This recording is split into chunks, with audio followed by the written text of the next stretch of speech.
ভারতের আলোচিত ব্যঙ্গাত্মক রাজনৈতিক প্ল্যাটফর্ম ককরোচ জনতা পার্টি সিজেপির ডাকে দিল্লির যন্তর মন্তর সমাবেশস্থলত বিক্ষোভ সমাবেশরে কেন্দ্র করিয়ে করা নিরাপত্তা ব্যবস্থা জোরদার করই সর্বভারতীয় পরীক্ষার প্রশ্নপত্র ফাঁসর ঘটনাত কেন্দ্রীয় শিক্ষামন্ত্রী ধর্মেন্দ্র প্রধানের পদত্যাগের দাবিত শনিবার সকাল হইতে হাজার হাজার সমর্থক সমাবেশস্থলত জড়য়। 2026 সালত মে মাসত ভারতের সুপ্রিম কোর্টের প্রধান বিচারপতি সূর্যকান্ত এক মামলার শুনানি হালে কর্মহীন বেকার যুবকসকলরে তেল্লে চূড়ারুয়ারে তুলনা করছি। এরপরই ব্যাপক সমালোচনার সৃষ্টি হয়। এর প্রতিবাদেই রাজনৈতিক যোগাযোগ কৌশলবিদ অভিজিৎ দীপ গত 16 মে ককরোচ জনতা পার্টি প্রতিষ্ঠা করে। অলস ও বেকারসকলের কণ্ঠস্বর স্লোগান লইনে গড়ি উঠন এই প্ল্যাটফর্ম ইবে ধর্ম নিরপেক্ষতা, সমাজতন্ত্র, যুব অধিকার এবং প্রতিষ্ঠান বিরোধী অবস্থানরে নিজেরার আদর্শ হিসেবে তুলি ধরছি।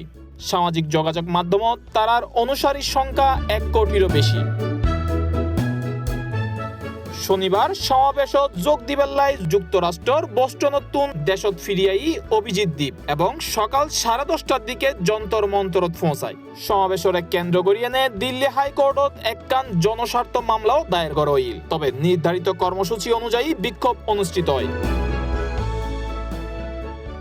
সমাবেশত যোগ দিয়ন বহু সাধারণ নাগরিক গণমাধ্যমরে জানাই এই আন্দোলন দেশের যুব সমাজের স্বার্থ রক্ষার লাই গুরুত্বপূর্ণ। তারা অভিযোগ করে বারবার প্রশ্ন ফাঁসর ঘটনাত লাখো শিক্ষার্থীর ভবিষ্যৎ অনিশ্চয়তার মুখে পড়ছে।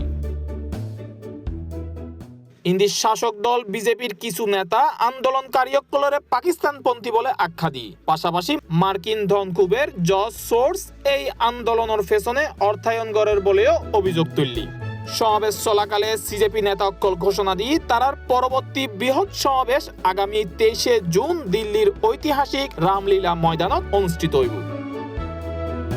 International desk C+ TV।